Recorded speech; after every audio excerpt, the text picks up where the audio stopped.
Hey everybody, my name is Seth, and today I'm going to be answering your questions. So I've collected a few questions from videos that I've already uploaded on YouTube. I put up a post kind of last minute this time on Facebook and Twitter and Tumblr, letting you guys know that I'm accepting questions so I can answer them here on this video.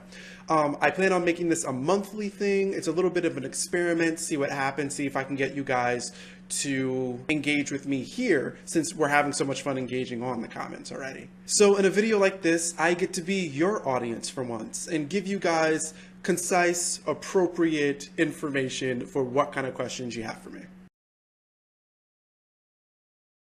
All right, so for you, Don, first thing I want to say is that I'm a man of context. I am an astrologer of context.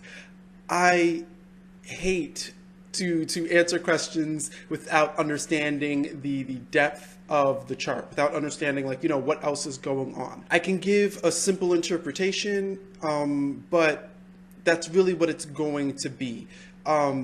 Just so you guys know for next time, if you want me to give you more information, ask your question, leave your chart information, and I'll actually look it over in the next video to give you an accurate, in-depth answer.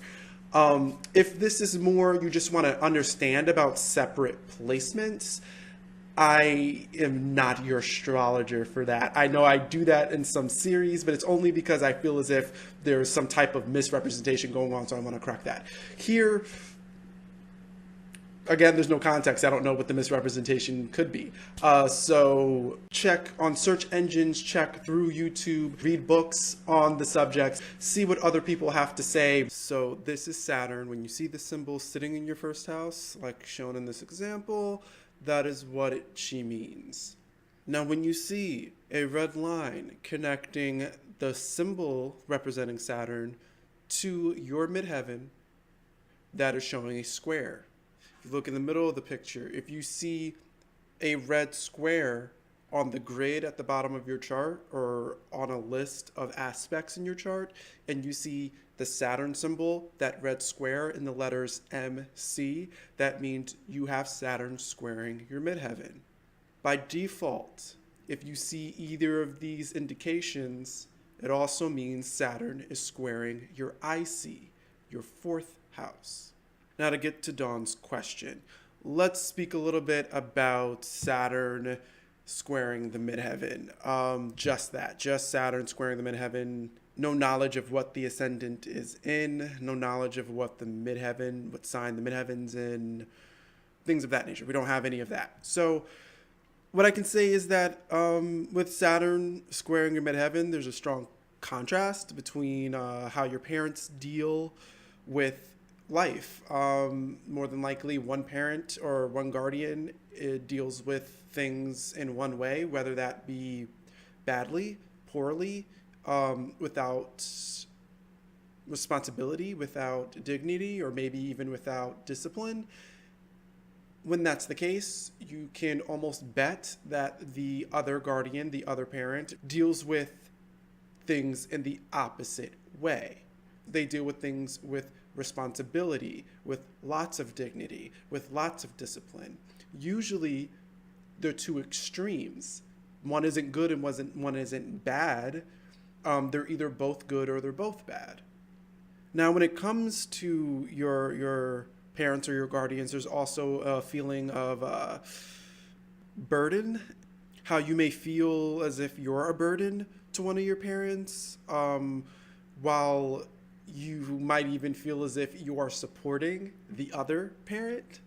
And if not, then you might have a situation where you feel as if you are a burden to your parent, and to that same parent, you still feel as if you're supporting them in some way. So that can be worst case scenario if you have both of those conflicting feelings about one parent. There's a sense of defensiveness that can definitely be carried into work. Feeling as if your bosses don't notice you or see you in the way that you'd like to be seen, see you for how capable that you are. And you tend to take this out on your coworkers by assuming that they're trying to outshine you by being skilled and necessary. So there can be something to watch out for there. That idea of being a little too defensive about people who are just as skilled as you, or maybe even are more skilled than you, and assuming because of that they are against you or they're looking to outshine you. Your bosses do recognize you with a Saturn placement like this more often than not. I mean, with a poorly placed Saturn or with a lot of oppositions, that might be the opposite of what I'm saying. But more than likely, you are very recognized by your bosses when you put in the effort.